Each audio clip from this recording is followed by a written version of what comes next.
Now, this is what happens whenever you have good writing, good action scenes, man.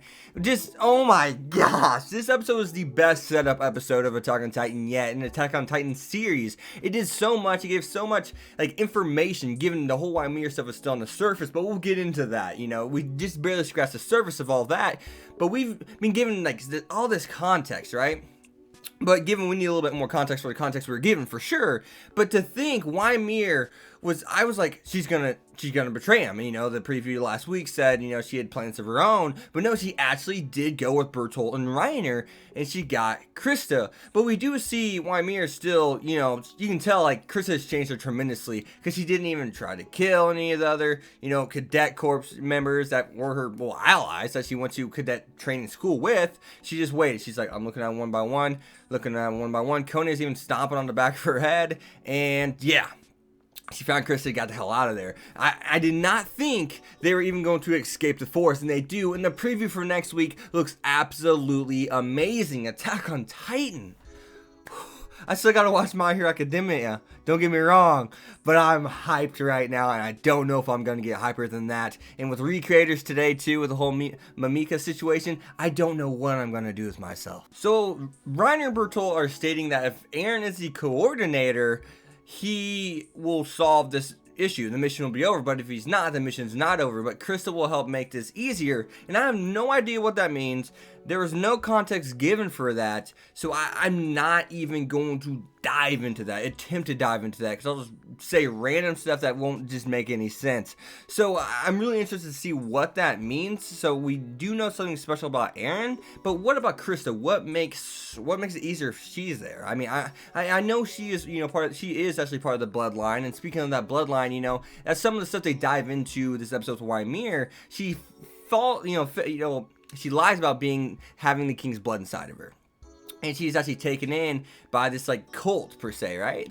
And things get really interesting here, because we see them getting stabbed and they kick them over the wall, and we can, you know, assume that's the outside wall, because obviously they're not going to let people inside the wall and make Titans fall into the wall. And this is like 60 years ago. That's the thing. And so it makes you wonder, if Ymir is 60 years old, how old? I mean, well, we know Reiner and Bertolt are old too, because she ate Marcel, and that was way back then. I mean, and she even said she didn't even remember eating Marcel, and we can tell that these two things are kind of in the same time zone. From what we see. So you gotta wonder, is everyone else 60 years old too, or is it whenever you're in your Titan form, you don't age? Is that the thing? Is that what, you know? We know Ymir did not have control of her Titan form, so it makes you think maybe she's just in her Titan form for like 60 years, and then we finally see whenever she came back to her human form, and kind of say that was some of the best music, maybe. Recreators, I know you got good music, but that may be the best music of 2017, guys. That music, whenever it's showing Ymir, you know, talk about freedom, just looking up at the night sky. Oh my god, man, like, whew. Oh my, Attack on Titan, man. Studio Wit is nailing it right now, man. I think we got like 3 more episodes, 10, 11, 12, we're on 35. I think we got like, 3 more episodes, I'm pretty sure, of Attack on Titan. And next week's episode is going out with a bang. Studio Wit, you got to come back. You got to come back in winter or something. Don't make me wait. We waited 4 years, and I know it feels like you've never been gone, but don't make me wait anymore, please. But one of the big, you know, things that you may have missed whenever they're talking about Ymir lying, having the king's blood in there, that means that, I guess, the king's blood is supposed to make what people turn to Titans, per se, because once you said that, they pointed a gun immediately at her face.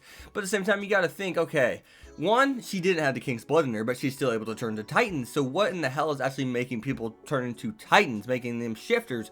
What and why and how? You know, who, what, when, where, why, and how? What the hell's going on with that then? It did a great job of making us guess, because there's no way. From what they gave us some context, you know, they gave us some info, like king's blood has something to do with it, but then at the same time, it doesn't have something to do with it. Something else has something to do with it also. So it's just kind of like, what in the hell? And if that's true, I'm pretty sure Krista descended of that? Can she shift? Maybe she just doesn't know it.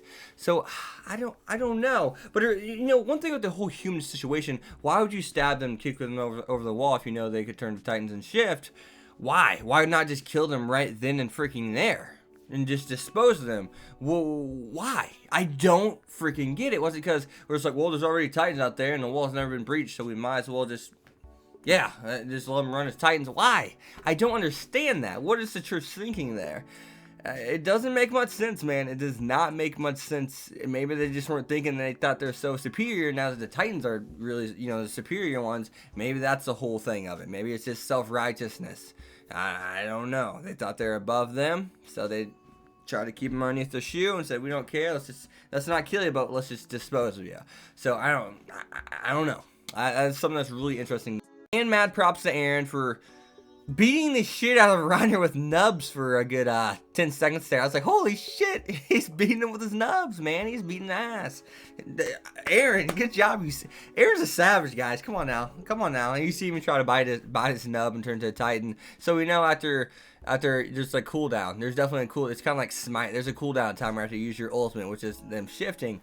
Now, the whole mental state of Ymir and wherever she's thinking about Kristen and freaking out, I really did love that scene. And I mean, this episode in general made me love Ymir's character so much. And I know Ymir's character is definitely going to be a character that drops off eventually here later on in the story, because I mean, there's only this is her arc, basically. You can tell that this is Reiner Bertolt in her arc, and right now she's my favorite female character for sure, man. I mean, Mikasa's badass, but what do we know about Mikasa's thought process outside of I want to save Eren because I love him?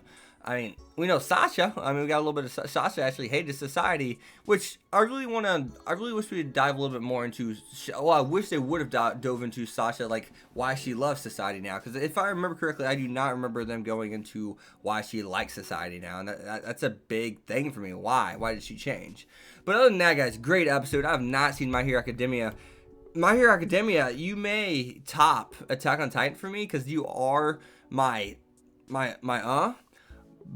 but Attack on Titan's probably going to top you next week. I ain't going to lie. For the judgment on the preview, whew.